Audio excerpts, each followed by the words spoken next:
Welcome to Palnadu ప్రజానాడి. Andhra Pradesh ప్రభుత్వం ఉద్యోగులకు పాత పెన్షన్ విధానాన్ని అమలు చేయాలని రాష్ట్ర మహిళా అధ్యక్షురాలు డాక్టర్ సామ్యాలు శాంతిబాయ్ విజయవాడలో ఆంధ్రప్రదేశ్ సిపిఎస్ ఉద్యోగుల భవనాల్లో మీడియాతో మాట్లాడుతూ తెలియజేశారు. ఏపీసీపీఎస్సీ రాష్ట్ర మహిళా అధ్యక్షురాలి. ఒక ఉద్యోగికి పెన్షన్ అంటే ఒక భద్రతలాగా ఉండాలి కానీ భయాందోళన కలిగించేదిలాగా ఉండకూడదండి. నేటి పరిస్థితి చూస్తుంటే అలాగే ఉంది. ప్రభుత్వం రాగానే ఏం చెప్పారు, మాకు అనుకూలంగా అందరితో చర్చించి అందరికీ ఆమోదయోగ్యమైనటువంటి విధానాలు చర్చించి వాటిని తీసుకొస్తామని మాట ఇచ్చారు. మరి ఈరోజు అది ప్రశ్నాత్మకంగా అవుతుందామని మా ఆందోళన. ప్రభుత్వం యొక్క విధి విధానాలను అట్టడుగు వర్గాల వరకు తీసుకెళ్లేది ఒక ఉద్యోగి.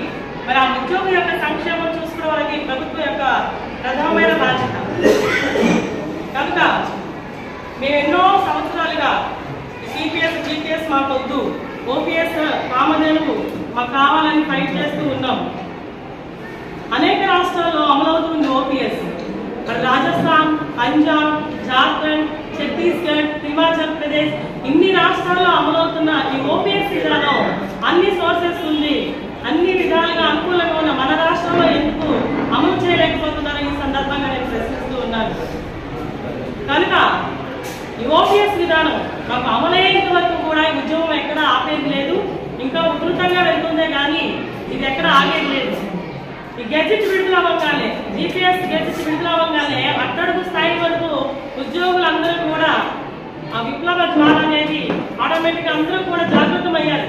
అంటే వాళ్ళ హృదయాలు ఎంత తీవ్రంగా ఉందో మీరు పరిశీలించాలి. కాబట్టి ప్రభుత్వం ఖచ్చితంగా వాళ్ళు మాకు అనుకూలంగా అమలు చేస్తున్న ఓపీఎస్ విధానాన్ని మిగతా దేశంలో రాష్ట్రాల్లో ఏ విధంగా అయితే అమలవుతూ ఉందో ఆ విధానం మాకు కూడా తీసుకురావాలని మీడియాముఖంగా తెలియజేస్తూ అవకాశం ఇచ్చిన పెద్దలందరికీ కూడా ధన్యవాదాలు.